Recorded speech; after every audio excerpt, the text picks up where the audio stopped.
Assemblée générale et syndic. Comment un assemblée générale se constitue et peut délibérer valablement? Pour que l'assemblée générale puisse valablement délibérer, il faudra que, au début de l'assemblée générale, plus de la moitié des copropriétaires soient présents ou représentés, et pour autant qu'ils possèdent au moins la moitié des quotités des parties communes, 50% plus un des propriétaires et 50% des quotités. Seconde option, s'il y a au moins 75% des quotités en présence, ce sera suffisant. Si aucun des quorums n'est atteint, le syndic organisera une nouvelle assemblée générale après minimum 15 jours qui va délibérer peu importe le nombre de membres et de quote-parts. Procuration. Désigne le mandataire, membre ou non de l'PAG. Assemblée générale ou spéciale. Pour une seule assemblée générale, sauf notarié. Interdiction de prendre part au vote pour un nombre de voix et celle de ses mandants ne dépasse pas 10% du total des voix affectées à l'ensemble des lots. Le syndic ne peut pas être mandataire. Que prévoit la loi comme limite au pouvoir de vote d'un copropriétaire? Nul ne peut prendre part au vote s'il possède un nombre de votes supérieur à la somme des voix dont disposent les autres propriétaires. Son vote sera réduit à la juste moitié des votes. Nul ne peut prendre part au vote s'il possède un nombre de votes supérieur à la somme des voix dont disposent les autres propriétaires. Son vote sera réduit à la juste moitié des votes. Le conseil de copropriété.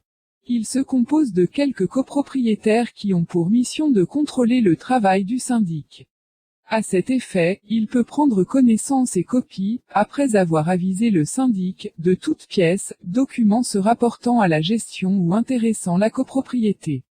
Il a également le droit de recevoir toute autre mission ou délégation sur décision de l'Assemblée générale, majorité des 2/3. Elle est valable pour 1 an et pour des actes précisément déterminés. Le Conseil adresse au copropriétaire un rapport semestriel circonstancié sur l'exercice de sa mission. Il est obligatoire dans tous immeubles d'au moins 20 lots.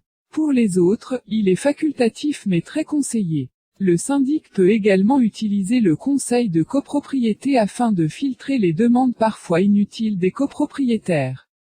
Le conseil va alors filtrer et transmettre au syndic que les demandes utiles et recevables plus grand qu'il sert de relais entre le syndic et la résidence. Dans une copropriété, il peut être constitué par le vote de l'Assemblée générale avec une majorité de 2/3. Comment se compose un assemblée générale et quels rôles leur sont attribués? L'Assemblée générale est constituée de l'ensemble des propriétaires qui, suivant l'organisation prévue dans le règlement de copropriété, nommeront un bureau de l'Assemblée générale et composé selon les statuts et souvent comme suit. Le bureau est l'ensemble des personnes chargées par une assemblée pour faciliter les fonctions de délibération et de vote. Son rôle consiste essentiellement à veiller à la bonne tenue des délibérations. Les statuts peuvent organiser la composition et la mission du bureau. À défaut, la composition est fixée arbitrairement avec l'accord de l'Assemblée. Généralement, le président du conseil de gérance est désigné comme président du bureau, parfois on désigne le plus ancien, ou celui qui possède le plus grand nombre de millièmes dans les parties communes. Quoi qu'il en soit, il faut savoir que l'autorité d'un président est nécessaire, pour diriger les débats, orienter les discussions et assurer la police de l'Assemblée. Dans certaines copropriétés, aucun bureau n'est désigné à l'Assemblée générale, et c'est le syndic qui assume la présidence de l'Assemblée. Sauf si les statuts en font une formalité indispensable, l'absence de bureau n'invalide aucunement le déroulement de l'Assemblée générale. Le président procède à la nomination de 2 scrutateurs, dont le rôle est de vérifier la feuille de présence et le décompte des votes. Le bureau est assisté d'un secrétaire. C'est généralement le syndic qui assume cette fonction. Le secrétaire est l'assistant du président de l'Assemblée. Sa principale mission consistera en l'établissement du procès-verbal et la prise de toutes les notes nécessaires. Il sera désigné par le président, ou par l'Assemblée elle-même, à moins que les statuts ne prévoient un autre mode de nomination. Des assesseurs qui procéderont au dépouillement des votes. L'Assemblée générale, c'est l'ensemble des copropriétaires qui participent aux délibérations et à un nombre de voix correspondant à sa quote-part dans les parties communes. L'Assemblée générale vote et décide dans toutes les matières relatives à l'entretien et à l'administration de l'immeuble. L'Assemblée générale doit être présidée par un copropriétaire. L'Assemblée générale se réunit et prend les décisions à une majorité absolue, 50% des voix, pour les décisions courantes, ou à une majorité qualifiée, par exemple, 66%, ou à l'unanimité pour les décisions les plus importantes.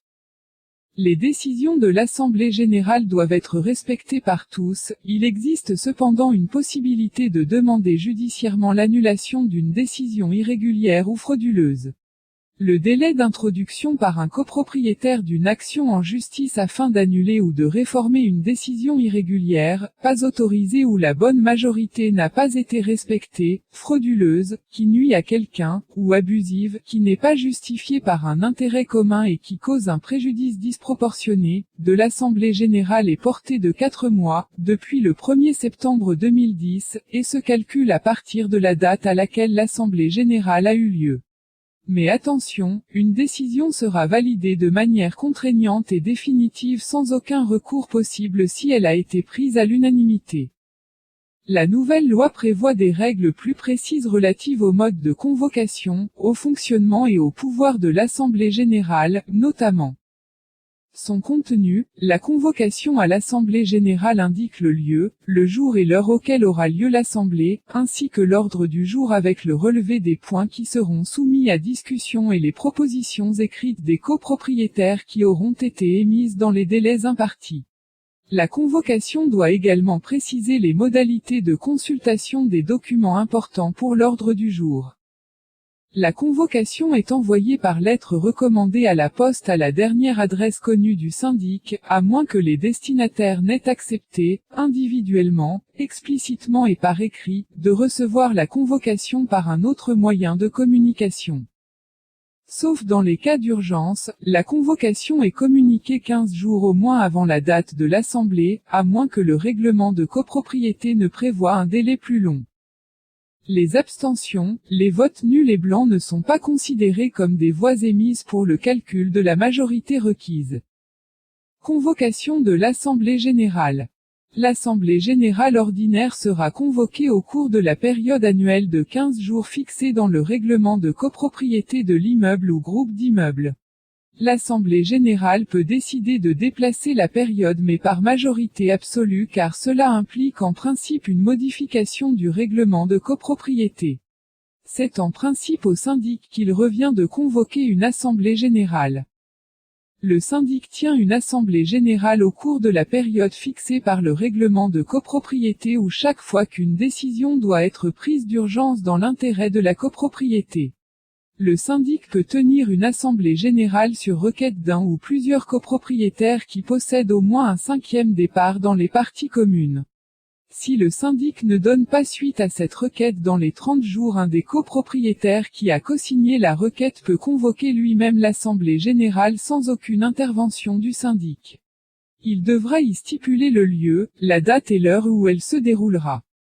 Assemblée générale extraordinaire et comment la convoquer. Toute assemblée autre que l'assemblée générale annuelle. Leur critère de différence est que la convocation, invitation peut émaner de 3 parties différentes. Une telle assemblée générale est convoquée soit à l'initiative du syndic lorsqu'il y a lieu de prendre une décision dans l'urgence, à la requête d'un ou de plusieurs copropriétaires possédant au moins un 5e accent grave ME des quotes-parts dans les parties communes. Cette requête doit être envoyée au syndic par pli recommandé et ce dernier devra envoyer la convocation dans les 30 jours qui suivent la réception de la requête. L'Assemblée générale peut également être convoquée par le juge de paix par exemple suite à une plainte d'un des copropriétaires. Avant l'Assemblée générale. Faire le relevé des compteurs chaque fin d'année. Montrer les comptes au commissaire aux comptes. Convoquer le conseil des copropriétaires pour discuter de l'ordre du jour, montrer les comptes, vérifier l'état des procédures judiciaires. Prévoir le montant des appels de fonds pour les mises en concurrence, vérifier les aspects techniques et conservatoires, vérifier les contrats. Pendant l'Assemblée générale. Approuver l'exercice comptable terminé et les décisions prises et accomplies. L'Assemblée générale donne quitus. Élire le commissaire aux comptes. Élire le conseil de copropriété et lui mentionner ses missions. Élire le bureau qui comprend le président de l'Assemblée générale, les scrutateurs, les assesseurs et le secrétaire, souvent le syndic, vérifier le quorum des présences. Renouvellement du mandat du syndic. Parler des points repris à l'ordre du jour. Vote. Dépouillement. Lecture des votes. Après l'Assemblée générale. Le syndic rédige le PV des décisions prises avec les majorités obtenues et les noms de ceux qui ont voté contre ou qui se sont abstenus. Après lecture, le PV est signé par le président de l'AG, le secrétaire et tous les copropriétaires encore présents. Dans les 30 jours après l'Assemblée générale, le syndic consigne les décisions dans le registre et les transmet aux copropriétaires. Le syndic est le représentant de l'association des copropriétaires. Il est tantôt qualifié d'organe de l'association des copropriétaires et tantôt de mandataire, notamment dans ses rapports internes avec la copropriété. Il peut être un copropriétaire ou un professionnel, mais dans ce cas il doit être agrémenté IPI. Il n'a pas le droit d'initiative sauf dans le cas prévu à l'article 577. Tout acte urge.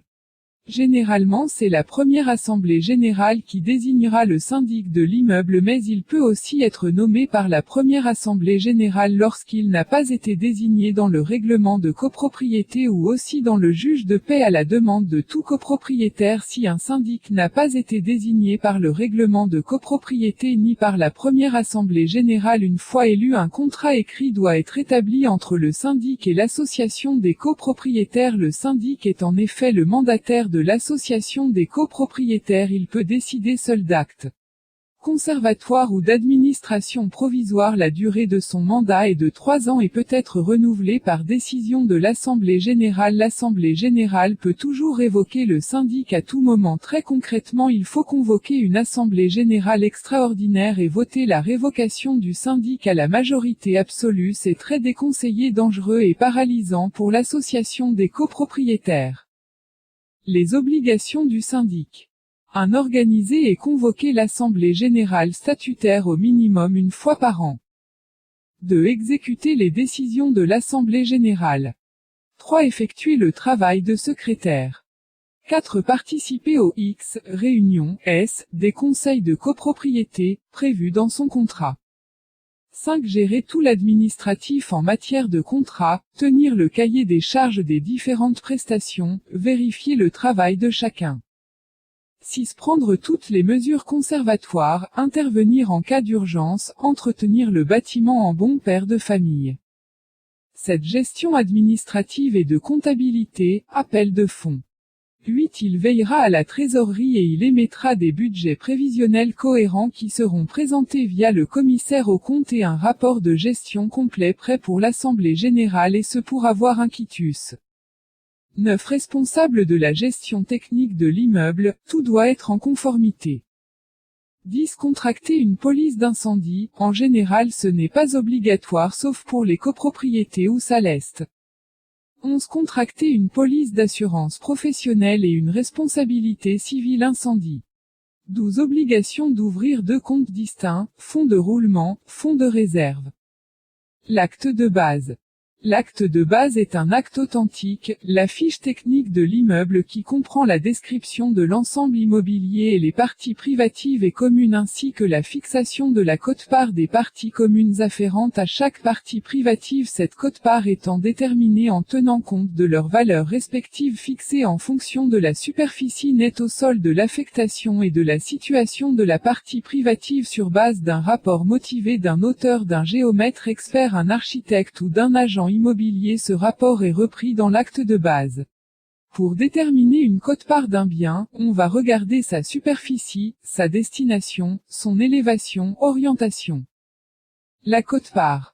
Déterminée en tenant compte de la valeur respective de chaque partie privative, fixée en fonction de la superficie nette au sol, de l'affectation et de la situation de la partie privative sur base du rapport motivé d'un notaire, géomètre expert, architecte, un agent immobilier.